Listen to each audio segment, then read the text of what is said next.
This is my Lab 2 Projectile Motion by Charles Edler. The purpose of this lab was to find the projectile motion of a ball being thrown from a certain height in the x and y direction. You have to know Newton's second law, which is a net force is equal to mass times net acceleration. We also need to account for gravity and air resistance in this experiment. So the force in the y direction would be negative mg, which is gravity, minus bv squared times v hat for y, and that is drag. And the force in the x direction, it's only counting for drag. And our group has found that our paper ball had drag present due to it slowing down in the x direction, and there was a smaller acceleration downward. Here's our video. Alright, recording. That looks good. Alright, recording. Here is all of our data, one from the tracker, and then from the coding with drag and the coding without drag. And here's the model from those pieces of data. And our data found that without drag present, the paper ball landed the farthest with only gravity present.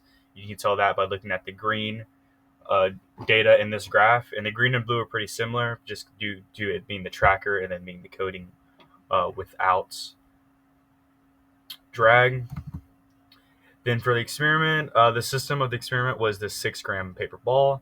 There is a change in velocity, which results in a zero net force. So the forces acting on the system downwards are gravity and air resistance, or drag. And then the number for gravity would be negative 9.8 meters per second. For drag, it's the same equation as before, and we found that our b value was 0.09. And since drag is present, the paper ball expected to slow down horizontally and fall slower in return, compared with only gravity being present. And some of our initial conditions was our initial velocity was 1.6039 meters per second in the x direction, and then our initial displacement was 0.0149 in the x direction and 0.74 for y in meters. This is all of our coding. For line 46, you have the ball mass. So we had to use 1 because whenever we use 0.006 grams, there was an issue with calculating our drag, a constant of b. Line 49 and 50 show our initial conditions from before. Line 53 shows our starting time, and 54 shows our change in time, which was 159. 59 has our numeral value for gravity, and b has our drag value, but we left this 0 in this coding. 74 allows us to go from 0 to 23 or 59 for all the data given. 79 is basically just the force in the y direction as before. And then 82 and 83 is the change in velocity and position over time. And then lines 101 to 107 show different arrow directions that would result in the force diagram, which is shown right here.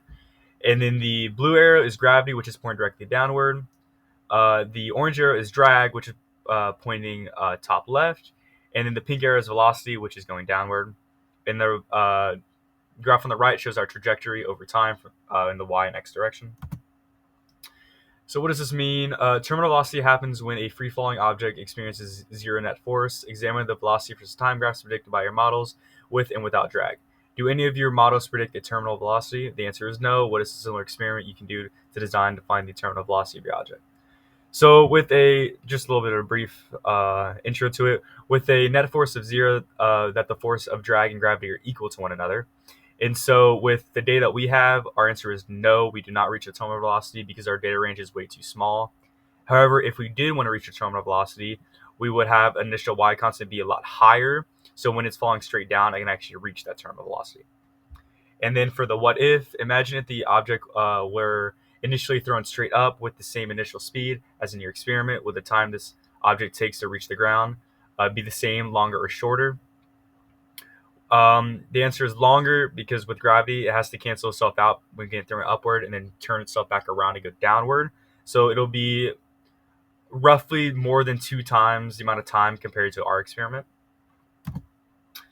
Overall conclusion, we observed that with a changing velocity, which is a net force of 0, was a result of gravity and drag acting on our paper ball. We determined that the drag coefficient of b was approximately 0.09. And some error sources of our experiment was not throwing the ball straight, which would cause some direction in the z, and then inaccurate tracker information just when trying to get all of our data. Thank you.